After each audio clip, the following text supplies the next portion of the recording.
this project, we'll get some more practice working with images and saving them, making some changes. We're going to start with this image from Unsplash, a photo by Il Vagabondo.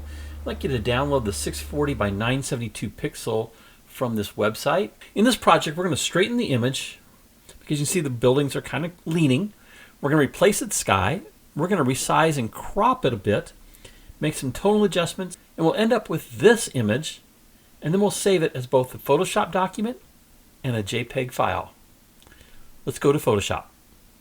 I have our original image open in Photoshop, and we're going to go to the Layers palette down in the bottom right, and I'm going to create a duplicate of this layer. So right now it's a background layer. I always like to keep my original image intact, so I'm going to grab that background layer and drag it down to this plus sign,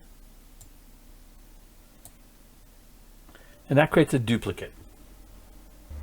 Another way we could do that, I'm going to throw this away, is I could right click on that or control click on the Mac and choose duplicate layer. I can give it a name. I'm going to call it train and buildings. The next step is our buildings are leaning in rather badly from the perspective of this photo.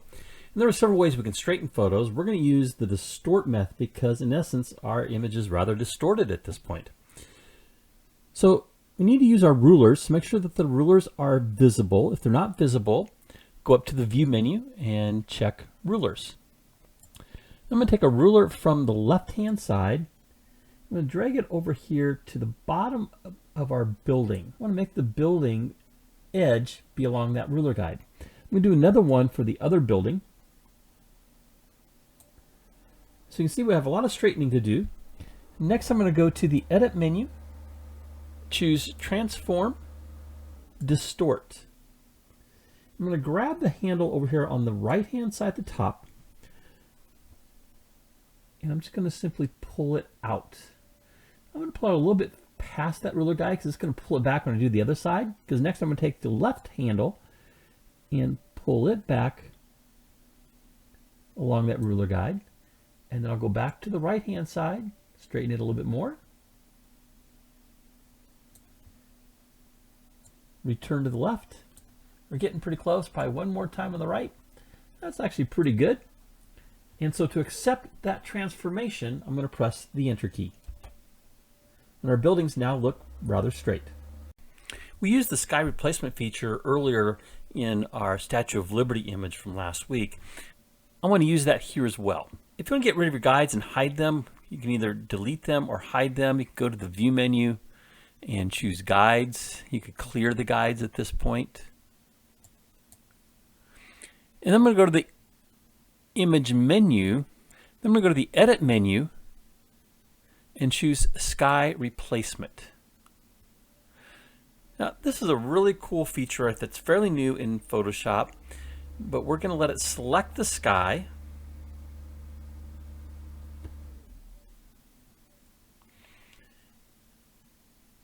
And then we can choose different skies. I'm going to choose this third sky, some fluffy clouds. Then bring the temperature down a little bit, just to cool this down, make it a little bit darker.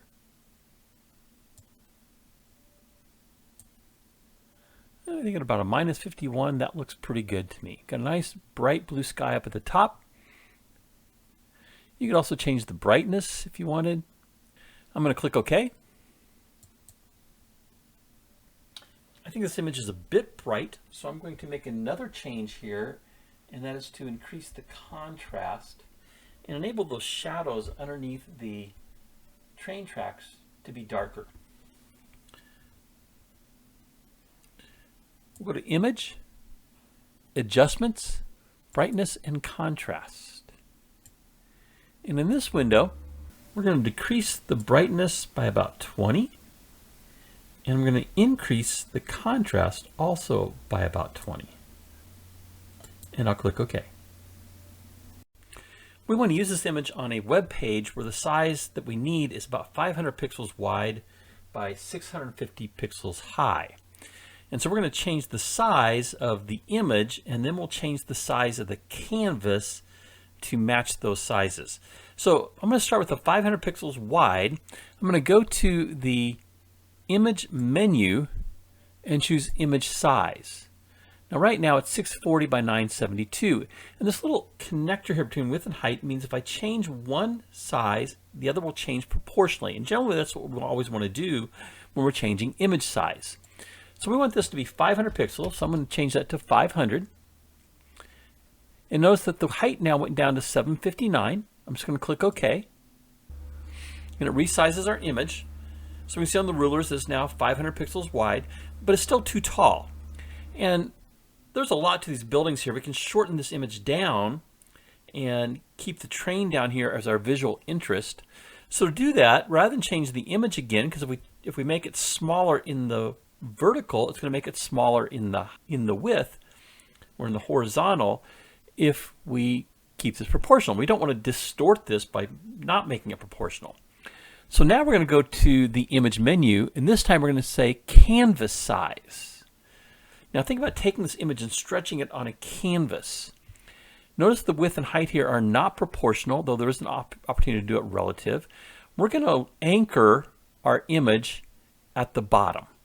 Just going to click this down here. So it's going to be our anchor, and we're going to say rather than 759 pixels high, we want this to be 650.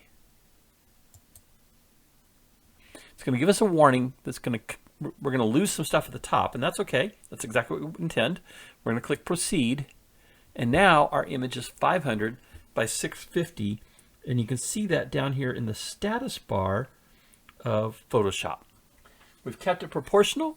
We've got the size we want. We've straightened the buildings. We add a little depth to the sky. We adjusted the contrast and the brightness. I'm going to come back over my layers, and I'm going to roll up that sky replacement group. Just hitting that little chevron that collapses those layers into the group. And a little trick here, if you want to combine all these layers into a new layer, you can hold down Control Shift Alt and press N for new layer and E. That will copy all those layers into one. On the Mac you can do Command Shift Option and press the letter N and the letter E. This is what we call a composite layer. In fact, I'm going to go ahead and name this layer Composite. Just simply double clicked on the name, typed in the word composite. It's one of my favorite tricks in Photoshop. You have a bunch of layers, but you only want to work them all together. You can create a composite layer. Now we're going to go to the Image menu, Adjustments, and Hue and Saturation. And we're simply going to increase the saturation here. I think about 34, 35 would be good. Makes it a little bit brighter, maybe it's a little bit too much. Let's go down to about maybe 25. Somewhere in that range. I like that, and I'm just going to click OK. Next we want to save our file. We're going to go to the File menu, choose Save As, or Save.